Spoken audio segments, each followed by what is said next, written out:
Hey there, and welcome to another episode of HomeTech.fm. Jason Griffin here. So happy to have you with us. I am joined, as always, by my partner, Seth Johnson. Seth, how's it going? Good, man. How are you?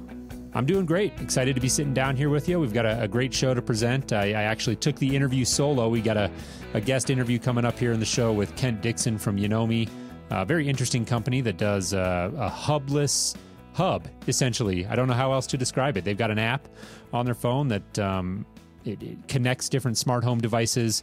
Very clever design, really interesting approach. So be sure to stay tuned for that. But Seth, you were not able to join me for the interview. I understand you had a birthday in the family. Oh, yeah. My wife's birthday. We went out to dinner and had a good time. I'm glad you could take over the reins there and do a solo interview. That's a lot harder than just doing a solo show. So thanks for picking up my slack there, man. Oh, Appreciate no it. problem. No problem. And I understand here we're going to jump into some news stories, but also that you have some big news that you wanted to share with the audience. Yeah, I'm now working for a distributor out of Arizona called Blackwire. I'm sure if there are Control 4 dealers listening, they know of Kevin over there. And I'm now working with him doing some software development and some helping out on some product development for some really cool upcoming products that he has it's been on his back burner and he's just been too busy to get to them. So I'm going to help him push them through, and we should have some pretty interesting stuff coming out later in the year, beginning of next. I'm not sure how long it's going to take, but right now I've got some some things that were a little more pressing to finish up and take care of for his store. He has like an online web portal or web store, I guess is the best way to describe it. You know, kind of like Snap AV and all the other distributors have. Right. So there's some stuff to fix there and get up and going. And then kind of moving on to those cool products that I can't wait to talk about, you know, when they get closer. I'll start talking about them some more. Yeah. So a new gig. Any plans to relocate to Arizona? No plans to relocate to Arizona. Yeah. Very good. So you'll be doing remote work then? Yeah, I'm actually working from the house, which is different. It's really, really different. Very nice. Yeah. Very nice. I've had the opportunity to do that a little bit over the years and really enjoy it. So that's awesome. Congratulations on that, and definitely wish you the best and keep us posted on things moving forward. Like I alluded to, we've got an interview coming up here. So if you're tuning in to hear that, be sure to stay with us. But as usual, before we get to the interview, Seth and I are going to kick around a couple of news stories here. And the first one that we wanted to talk about is it's official now. I feel like kind of a watershed moment here in the professional home technology space, and that is that Savant is now shipping their new remote straight to consumer. So you can go to bestbuy.com and purchase one of the Savant remotes. So interesting moment, a lot of implications there. Something that we've clearly known is coming for a while now. So not surprising news, but I think definitely worth mentioning. Yeah, we were kind of joking before we hit record this afternoon that I was wondering if this was going to be the new marketing image, just people staring off into the distance with a blank expression on their face with a candy bar in front of them. So I'm gonna have to Photoshop that in and put it on the website. Yeah. Go check out to see what Seth's talking about. Go check out the show notes, hometech.fm/120. But yeah, it is funny. You know, the thing that struck me about that image is that clearly she's holding the remote up to demonstrate the voice control function, which is definitely something that Savant is placing a lot of emphasis on in terms of the marketing and the functionality of the remote. But she's kind of holding it right up to her face, and we've been told numerous times during various trainings that we've attended as a Savant dealer. Listeners probably know that I work for a Savant dealer, and most of the trainings that we've attended, they've been very explicit about saying you shouldn't hold it right up to your face when you're doing the voice control. You should be holding it at arm's length in sort of a natural position that you would hold it when you're using a remote. But I suppose that wouldn't make for a very good marketing image. No, it wouldn't. But anyways, it is an interesting moment. It's available. You can get the kit for $499, so you're looking at $500. That'll get you the remote, the processor, and an IR blaster. So pretty cool. It'll be interesting to see how this plays out. We definitely won't be able to, as the general public, access the information or know exactly how many of these units they're moving. But I'll be very curious over time to see how much traction they can gain and just kind of keep an eye on the reviews there on bestbuy.com. They'll also be selling through various Magnolia stores as well. Yeah, and not that it is a good indication right now, but every product they have has gotten a couple reviews, or at least one review, I guess. And every product has a 5-star rating. So take that with a grain of salt, I'm sure. But what I did see was interesting was they have a Savant lamp control wireless switch. I didn't really realize they were coming out with a lighting device alongside the product. I'd always just heard about the remote. And it looks like there's a $99 lamp smart switch, which I think is kind of cool. They're doing a little bit of lighting control inside the product as well. Yeah, they do have that integrated into the do-it-yourself ecosystem, which I agree. I think is kind of neat and could be useful for quite a few people. So we'll be keeping an eye on that. And if you're interested in checking it out, just do a quick Google search. You'll turn it right up, Savant Best Buy, and you can see the Savant product on Best Buy. It's interesting to me as a longtime Savant guy to see that. And again, I feel kind of like a watershed moment has happened here in the home technology industry, and we'll be keeping a close eye on it. Let's move on here, Seth. We just talked about one story about a new product becoming available, and we got a second story we wanted to touch on here about a rather, in my opinion, surprising discontinuation of a product, or at least apparently that's what it looks like, is that the Amazon Dot, the Echo Dot, is being discontinued. Surprised to see that. Yeah. Now, if you go to Amazon's website, it is sold out. It says sold out for the Amazon Dot. Where we got this information was a thread on Reddit that said the Amazon Dot had been discontinued, and the person that put on there spoke with customer support, and they confirmed that Dot was discontinued. I think a couple of other people have kind of reached out and said that it's also true. They're just getting rid of it. I'm not sure if they're going to come in with something else or something different, like a version 2. Or maybe there was something wrong with version 1, or they just didn't know how successful it would be. But kind of disappointing. Like, the Dot was a pretty cool product.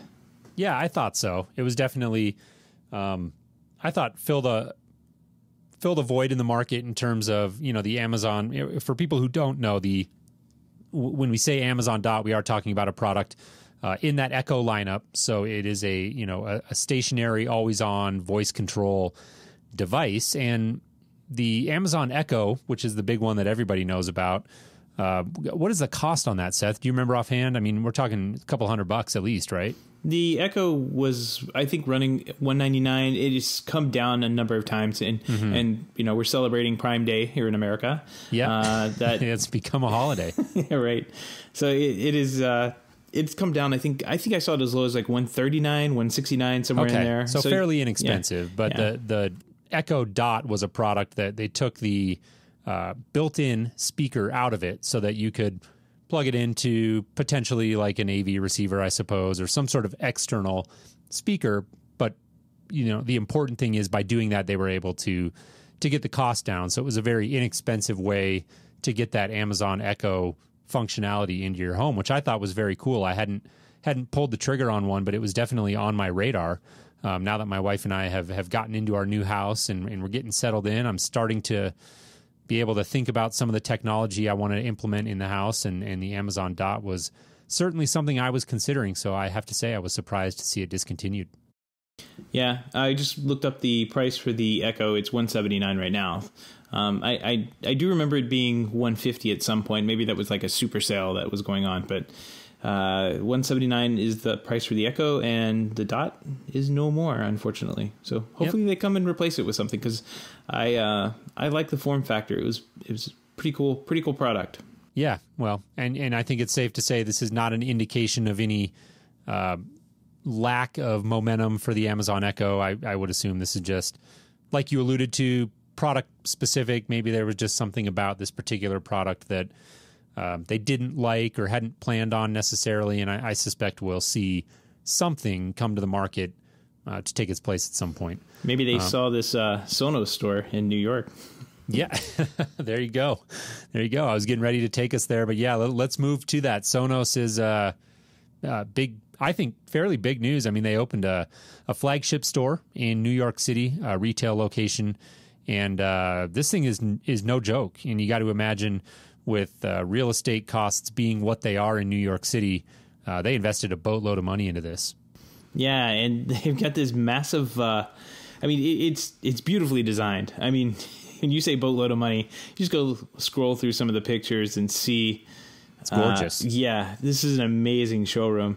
And one of the things that caught my eye was that wall of sound that they have, where they took their products and kind of like either chopped them in half or just stuck them up on a wall. Yeah, I saw that. Oh, that's so cool. Like, it's just, I don't know. Sonos does have a great eye for design. And it really shows when they do something like this. I mean, this every bit about this is great. Yeah, definitely. And we talked, gosh, I don't know, maybe a couple of months ago about some stories that were circulating, and Sonos was apparently having a few issues and shaking things up a little bit.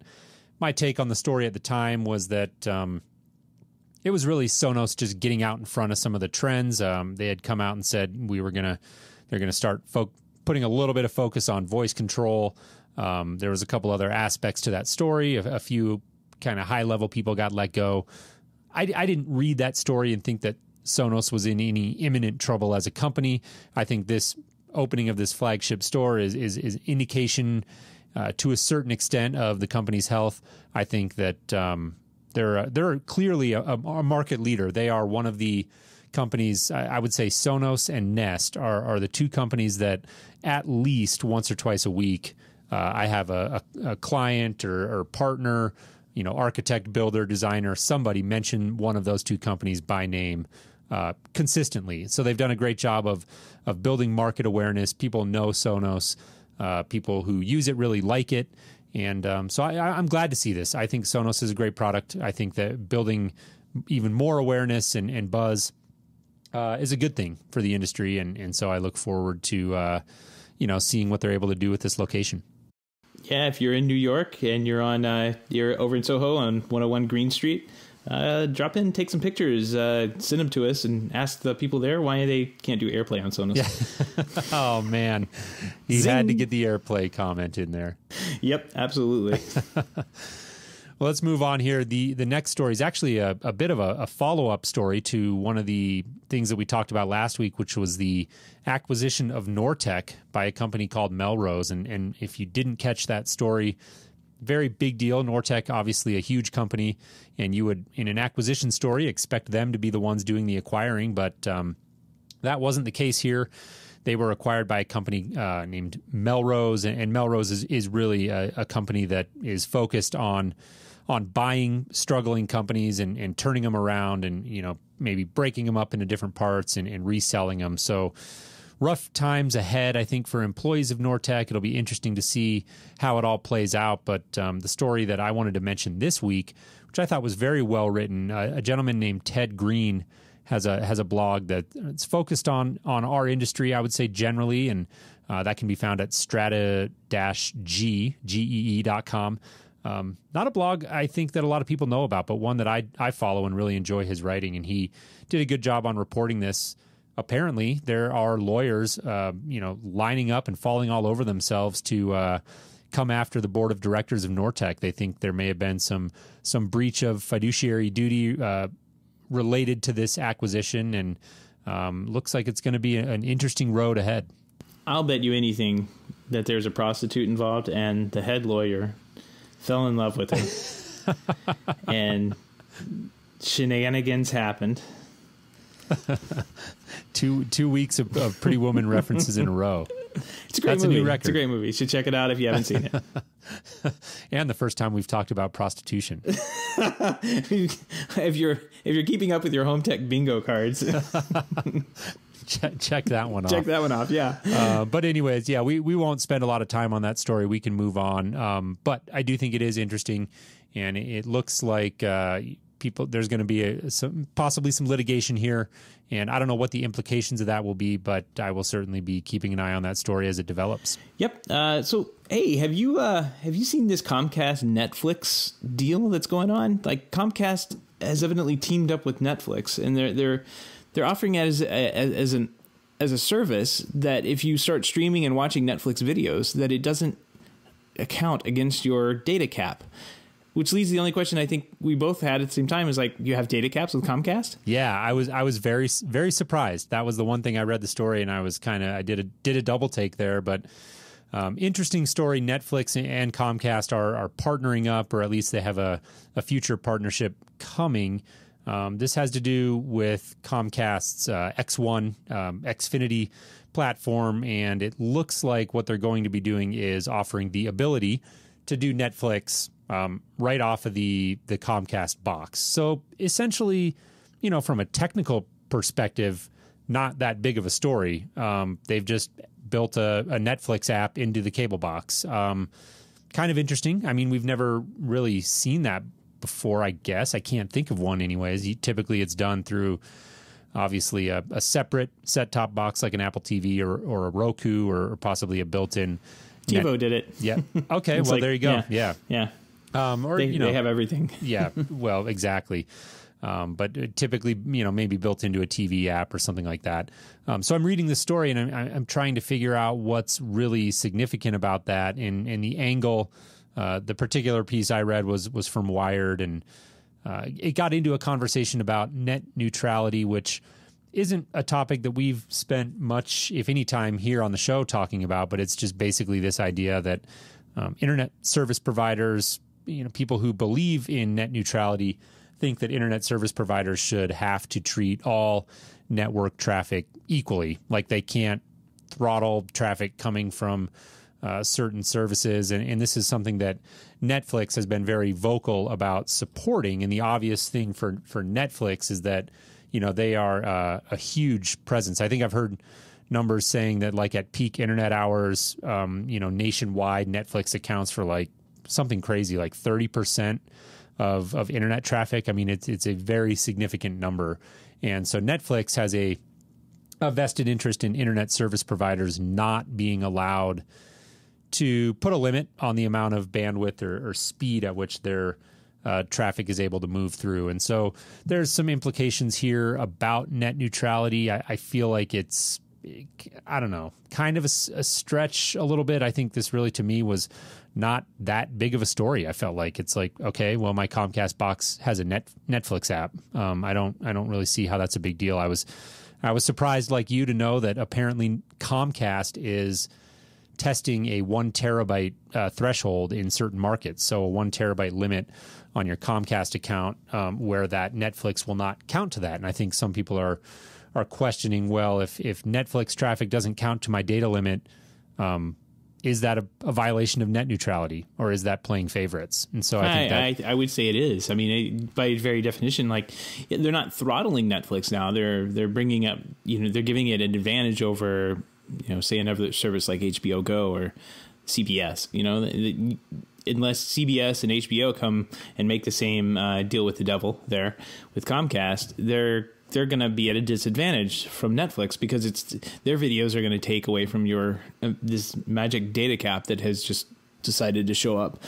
So, I mean, as somebody who is should be cutting the cord, I said I was going to do it over the weekend, and things happen. But we're still waiting, Seth. Yeah, I know it's going to happen. I'm down to the last thing, right? Saga. It's calling Comcast is what I haven't done yet. So it's on my to-do list this week to pop in the new TiVo and get everything up and going.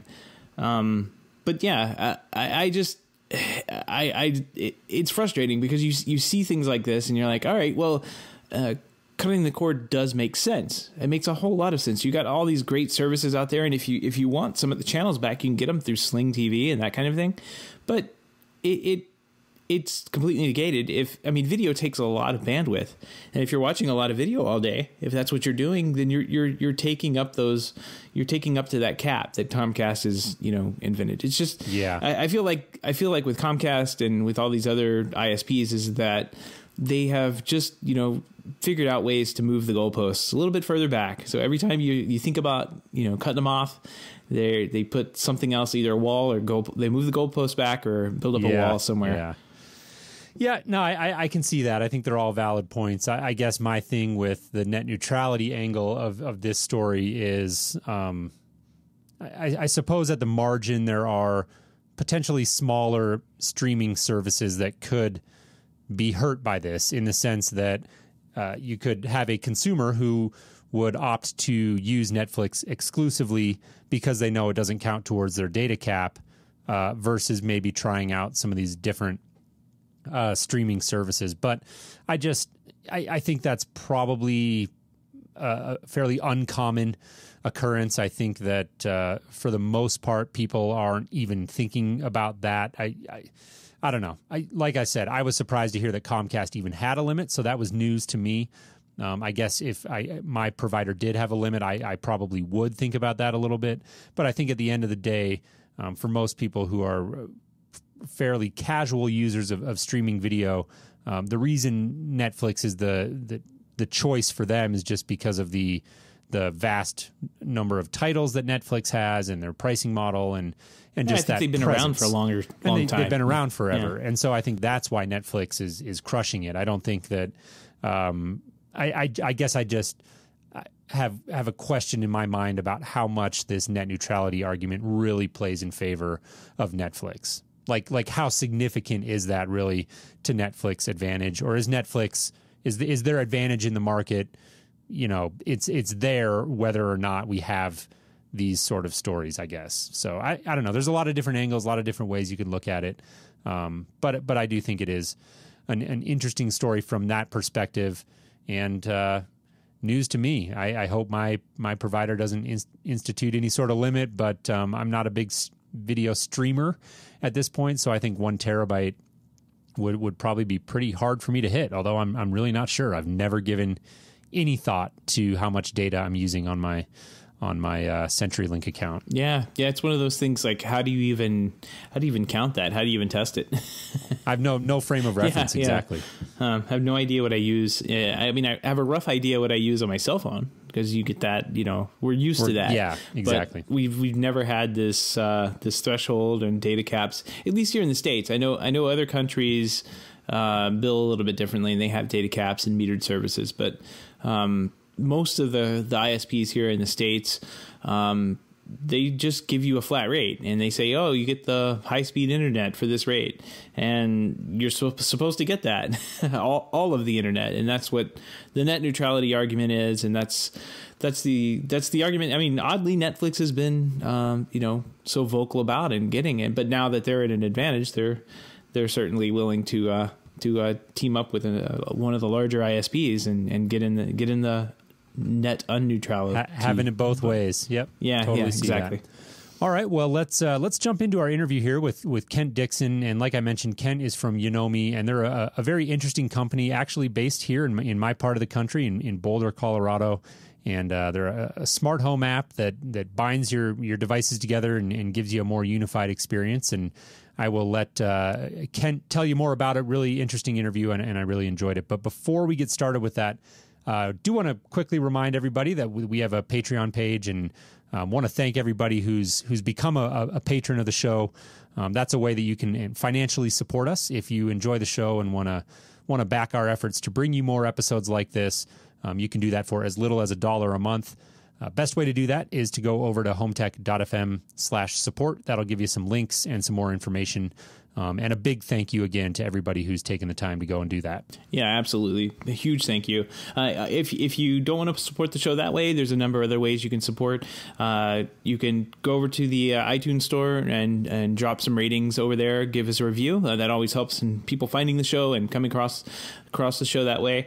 And you can reach out to us and give us some feedback. Let us know what you think, because that definitely goes into what Jason and I are looking at. If you have a good idea for a show and you want to hear us talk about something, please reach out and let us know, because absolutely, these summers get kind of slow. Yeah.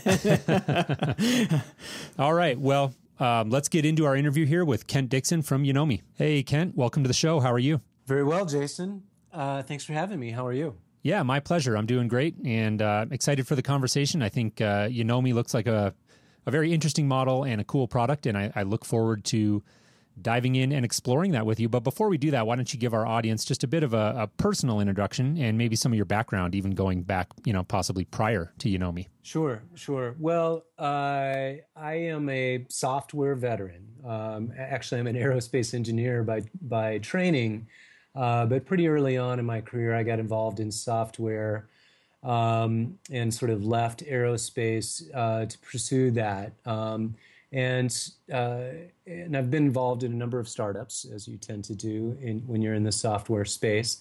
Yonomi is the fourth startup that I've been involved with.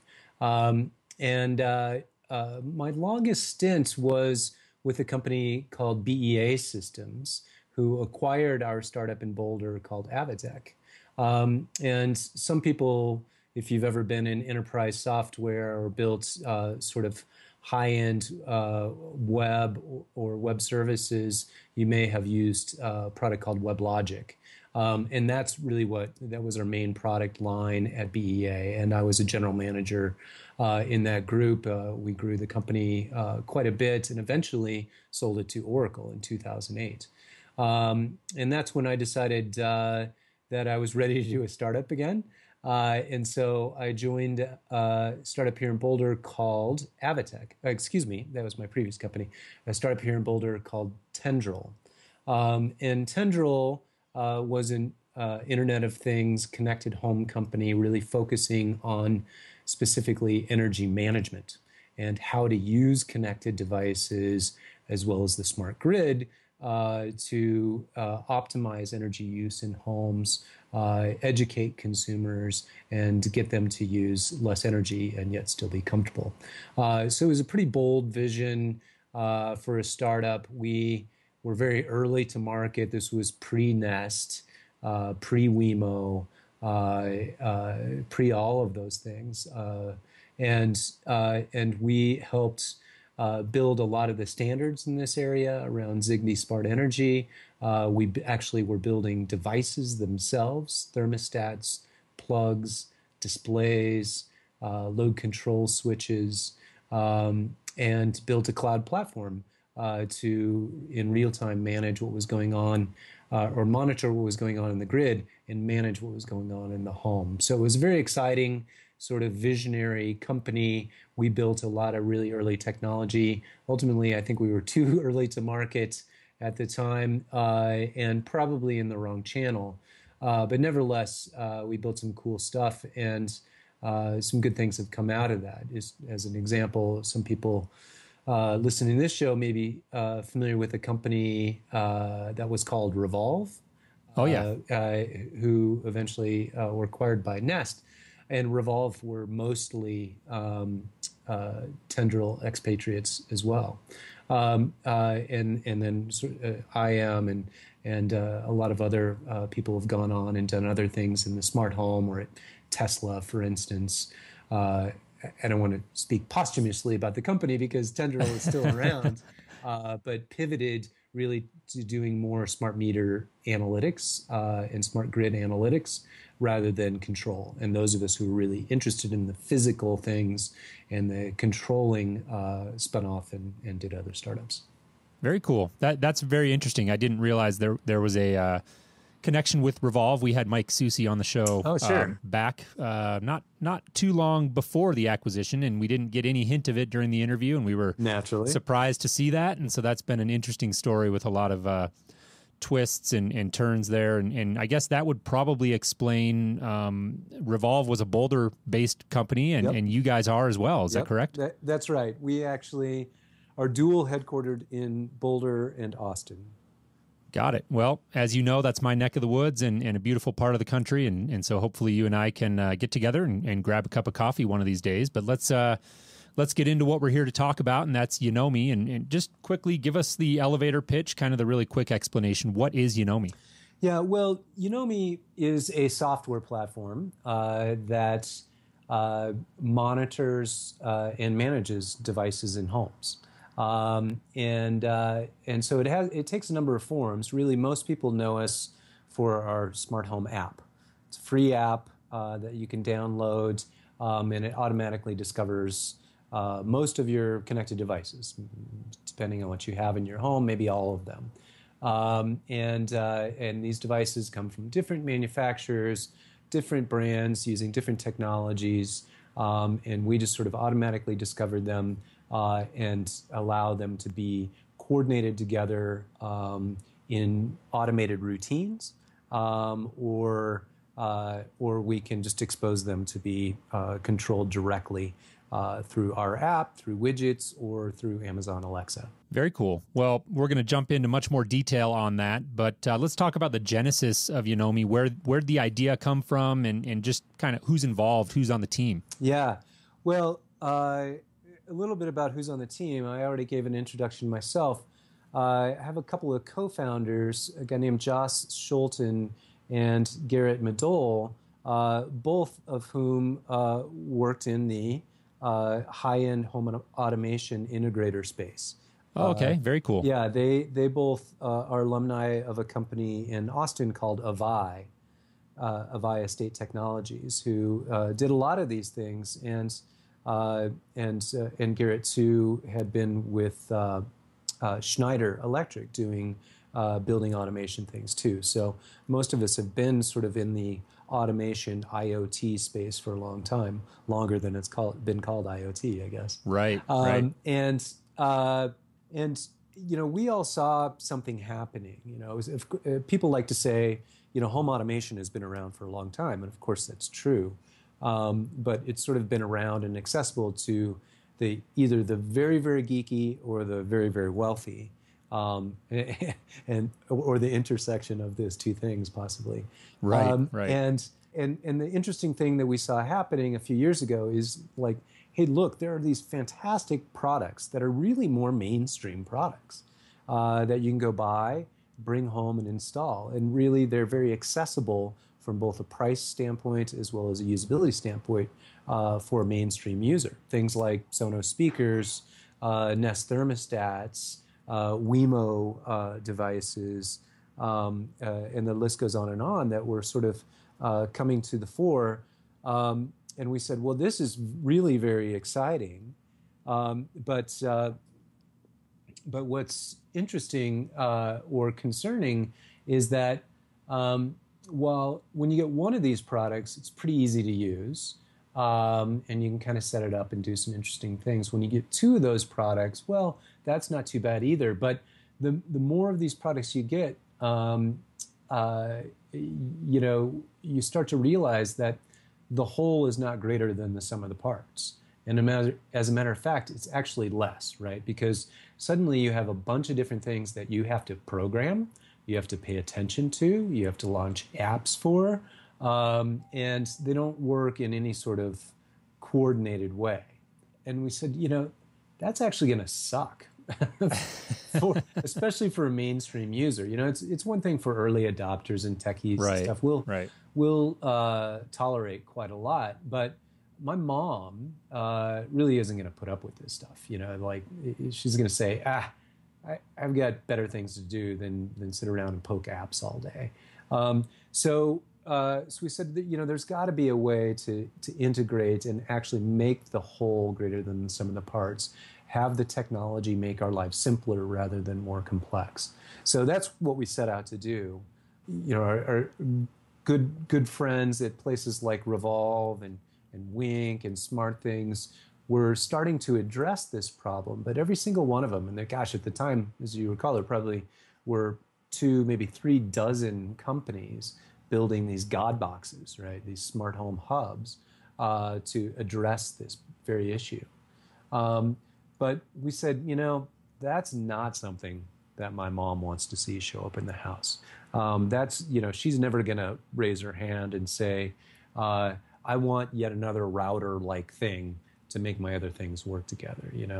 Sure. So that's really who we were trying to reach, is more of a mainstream market, and make something that was really accessible from a usability standpoint and a cost standpoint. So we said, all right, hardware's out.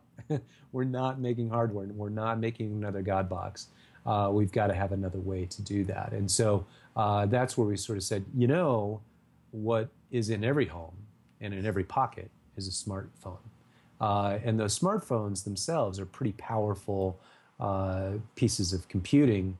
And let's figure out how to harness those things and the cloud to sort of make that integration magic happen for the devices that'll come into your home. Yeah, definitely. And let's go there, because I think that is without question one of the most interesting parts of the Yonomi story to me, is that decision to go with a hubless architecture, and you're not putting another box in the house, and you're doing this all with an app and in the cloud. And I'd love to hear your thoughts on, you touched on some of the benefits there. What were maybe some of the challenges that presented to you guys as a company from a development and ongoing support perspective, that decision to go with a hubless architecture? Yeah, well, there's a number of benefits, but also a number of challenges, indeed. Certainly, the among the benefits are that, as we stated, everybody's got it. Everybody's got a smartphone, so we can just sort of go to where the users are already. The other great thing about the nature of smartphones is that consumers voluntarily acquire those things. You don't have to sort of make the case for why you need to go spend $200-$300 on another router-like thing. You already were going to buy that thing anyway, so it's already there. But the other fascinating and really important point about smartphones is that you replace it every 2 years. You're probably not going to be very happy if your smart home hub tells you have to get a new hub every 2 years. That just feels wrong. But for some reason, we're very accepting of, oh yeah, it's time to get a new phone.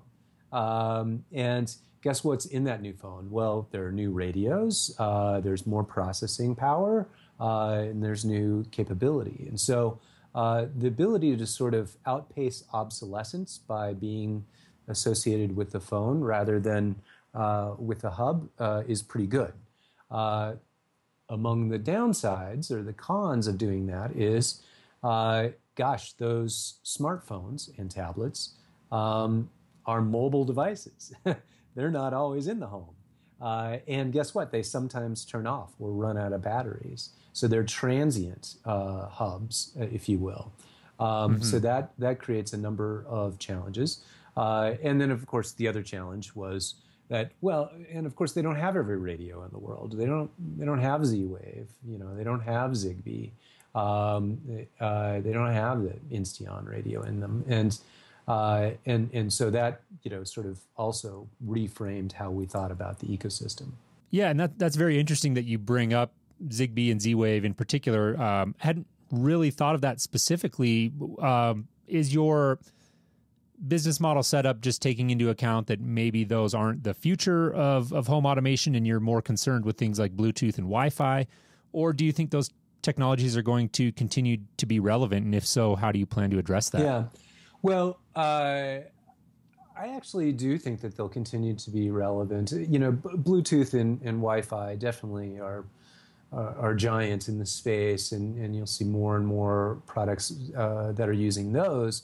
But there's no question about it that, depending on what product you're designing and what use case you have, Zigbee and Z-Wave, Bluetooth, are all in the conversation. And one may be a better solution than the other. We don't need to really get into it, but there's always considerations of battery life and range and security and various other things. And so I think Zigbee and Z-Wave will have a role to play for a very, very long time. I don't think they're going anywhere.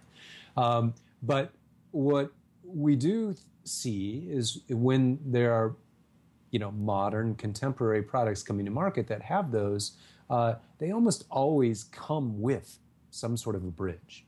And that bridge may be actually a little router-like thing that you plug into your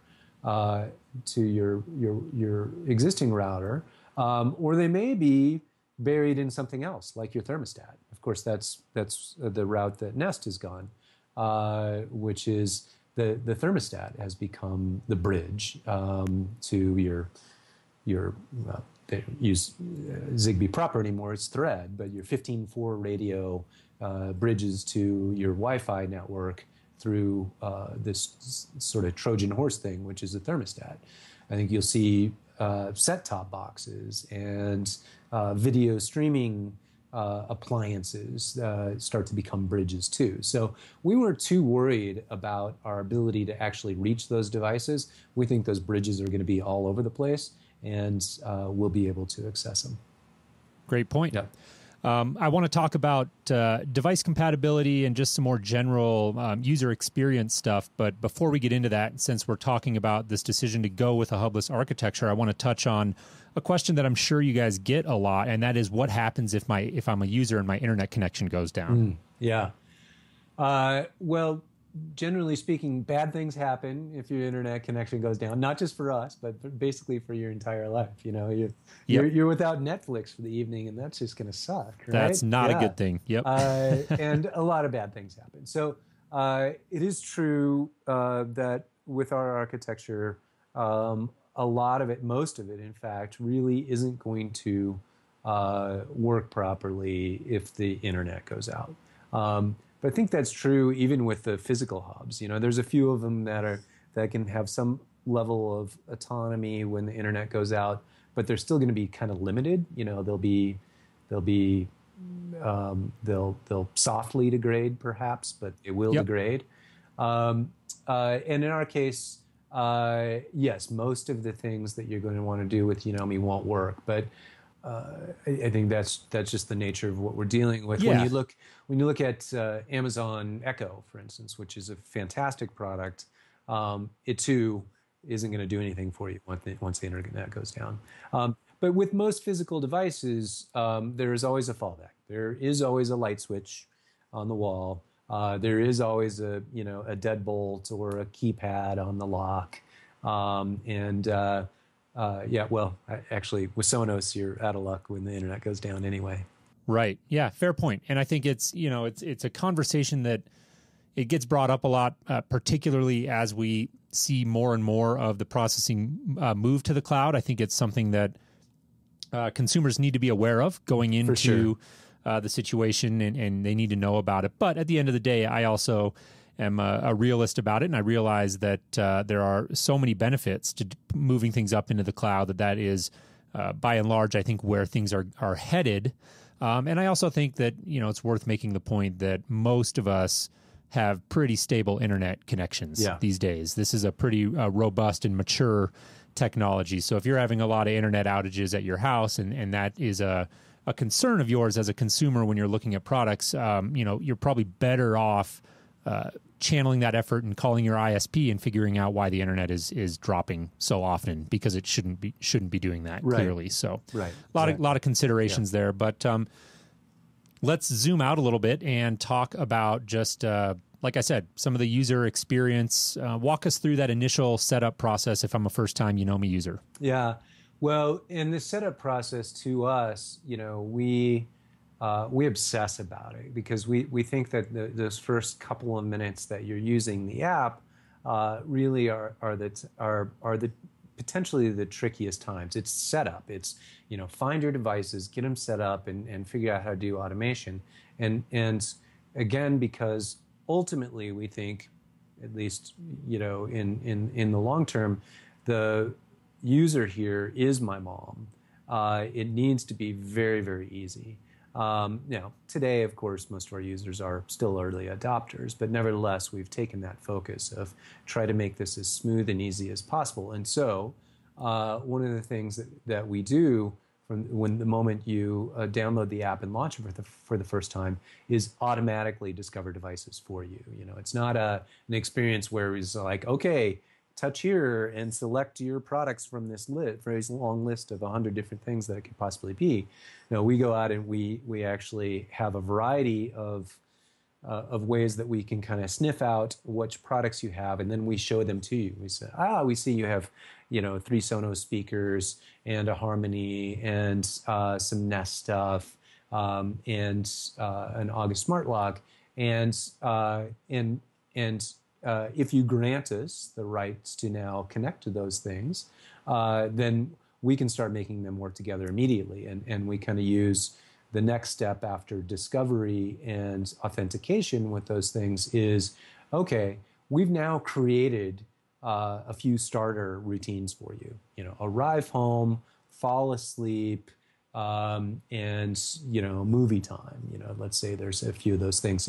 Depending on which products you have, we sort of personalize a few routines for you and have those turn on.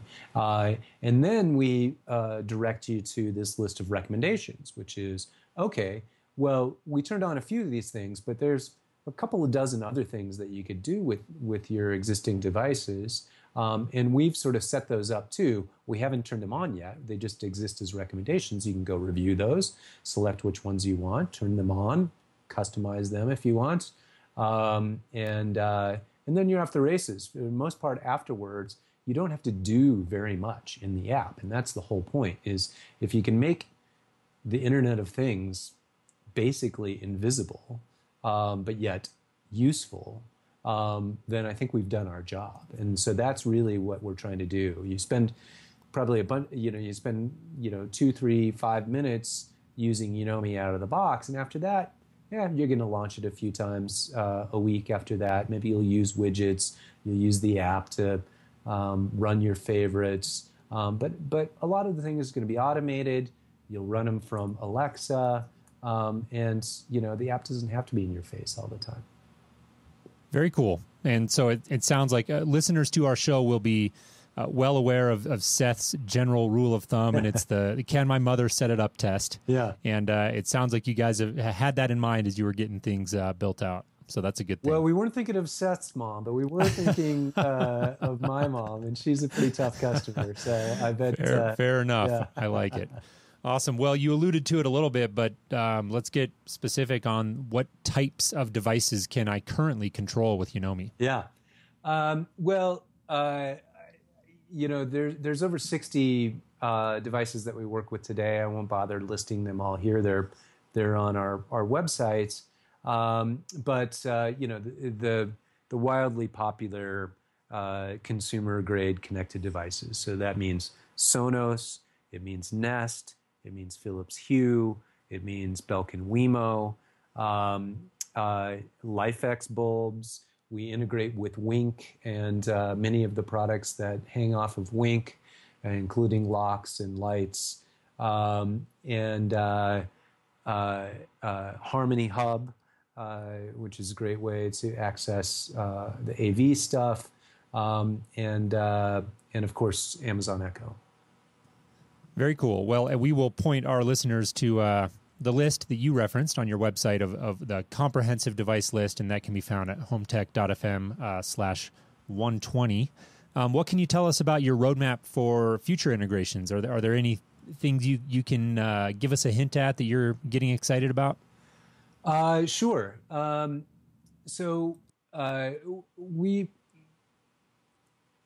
We're continuing to work on making the user experience just fantastic, as well as the performance and the reliability. These are all the things that, as a software company, you're never finished. And so we continue to invest massively, all the time in just making the product itself better.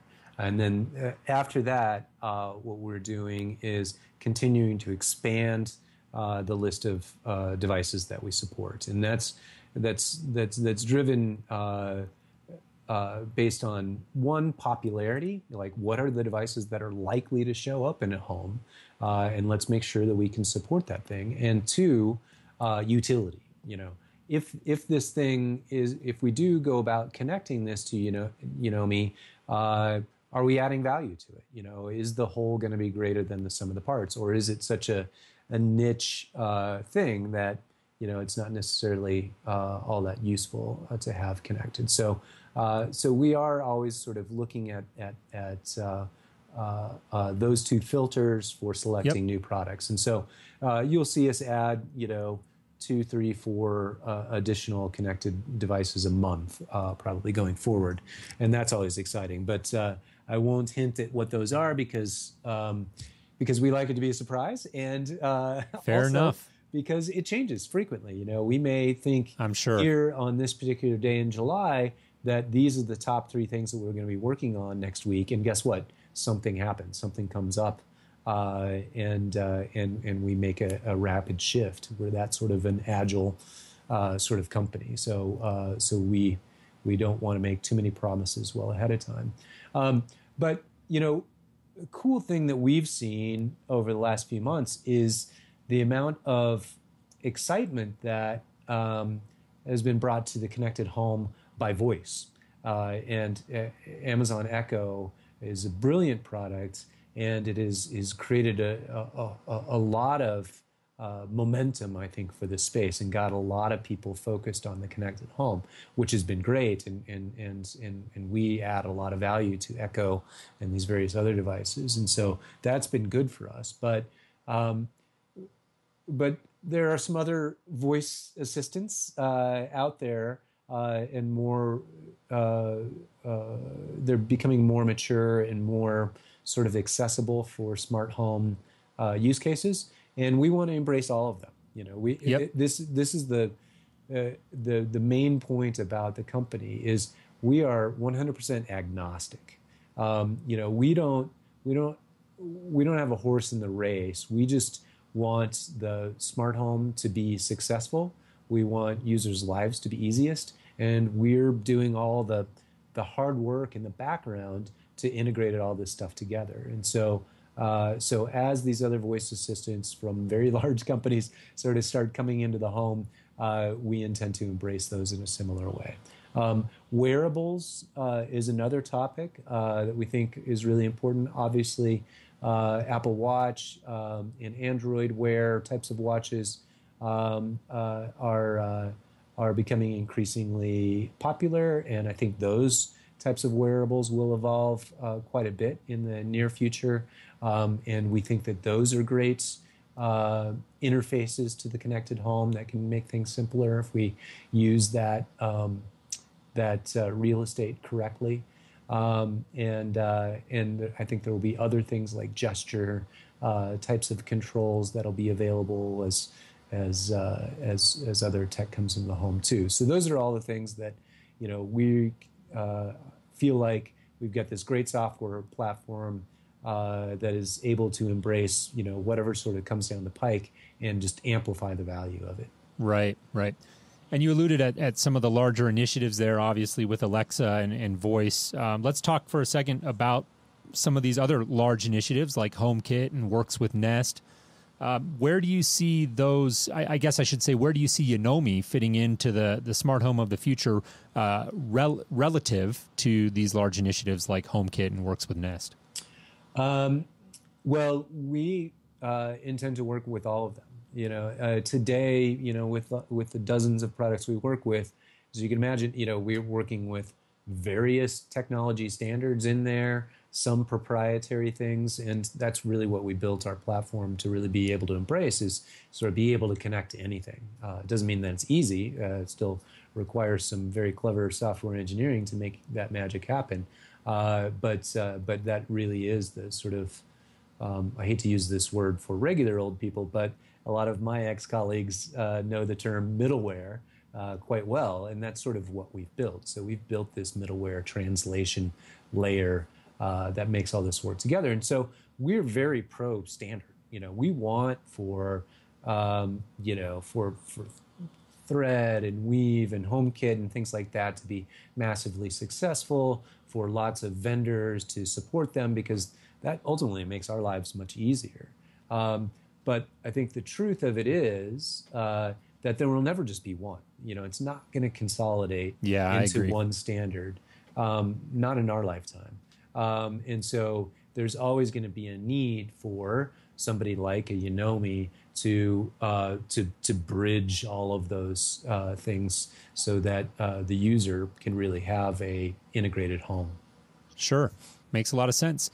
Let's talk about security for just a second. I know that's always a big topic on people's minds in general, and it's getting a lot of coverage. And I think it's particularly important for a product like Yonomi because you are really, like you said, that middleware layer, and you're accessing, in theory, every connected device on somebody's network. So what are you guys doing to make sure that your users are secure? Yeah.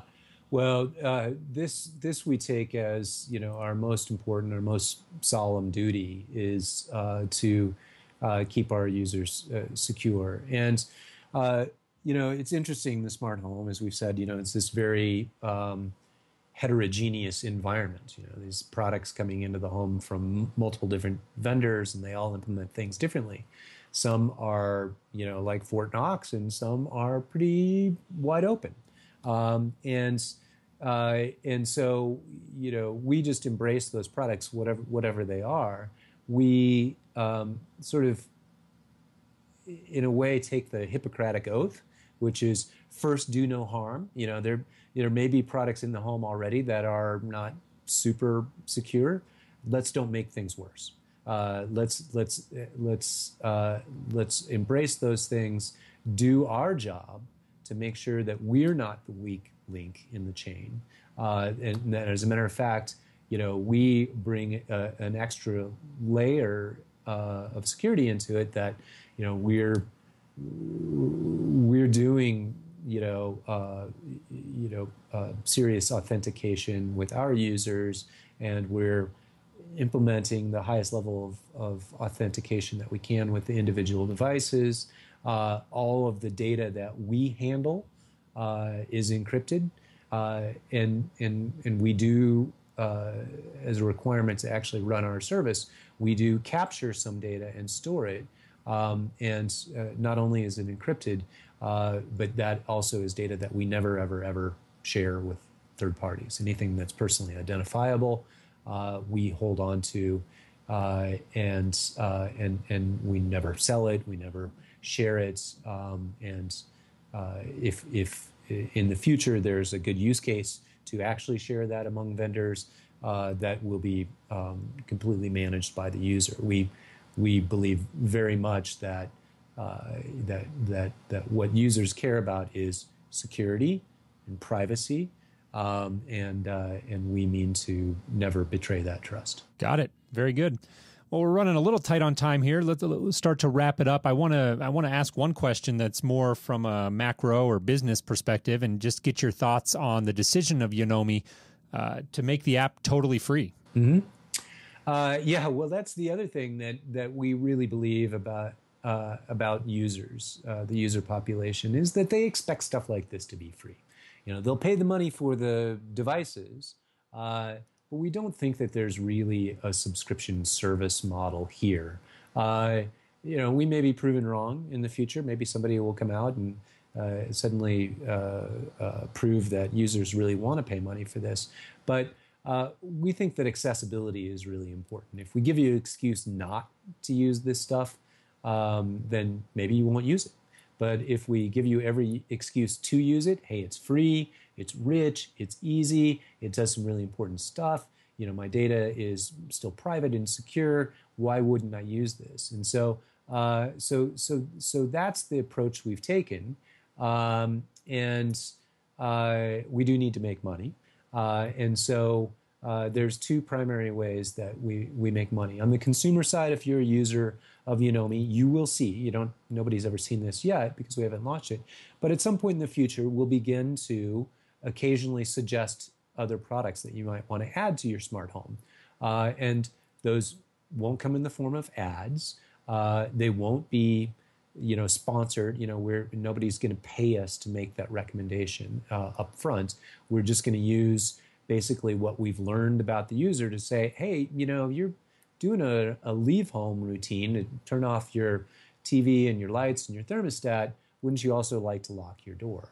And if we make that suggestion of, we think you should add a door lock, and you appreciate and accept that suggestion and tap on one of the multiple locks that we support, then that vendor will pay us a commission, or a retailer like Amazon might pay us a commission.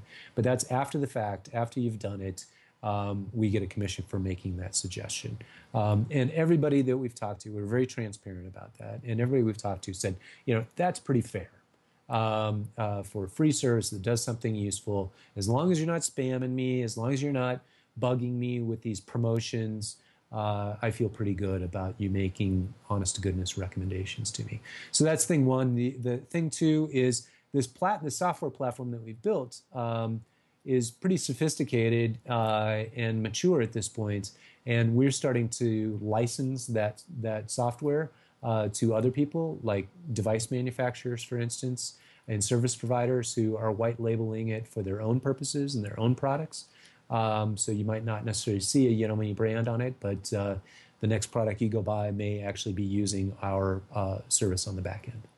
Very cool. And just really quickly, is the app available on both iOS and Android? It is. Okay, great. Just wanted to make sure we covered that. Well, really appreciate you taking the time to come on and join us. I think it's a super interesting product and business model, and really enjoyed our conversation. In wrapping up here, what's next for the team there at Yonomi? Well, growth. We're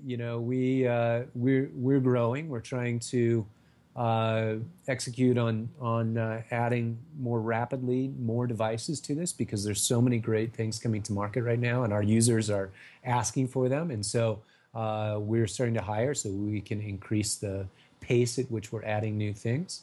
So that's big for us, and just trying to keep up with the demands of our users. They are very vocal with us, telling us what they love about Yonomi and what they'd like to see us add to Yonomi. So we're listening and responding, trying to make it better every day. Great.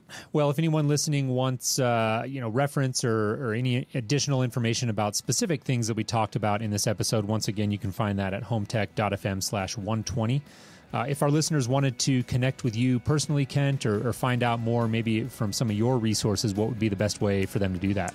Well, our website is yonomi.co, so yonomi.co. That's a great place to go. Learn more about the company, figure out how to contact us, download the app, see our supported devices list. Very good. Well, once again, I appreciate you taking the time. And like I said, hopefully you and I can get together for a cup of coffee one day soon. And hopefully our listeners enjoyed the interview. I'm looking forward to it. And thanks for having me, Jason. All right. Thanks, Kent. Take care. Take care. Bye.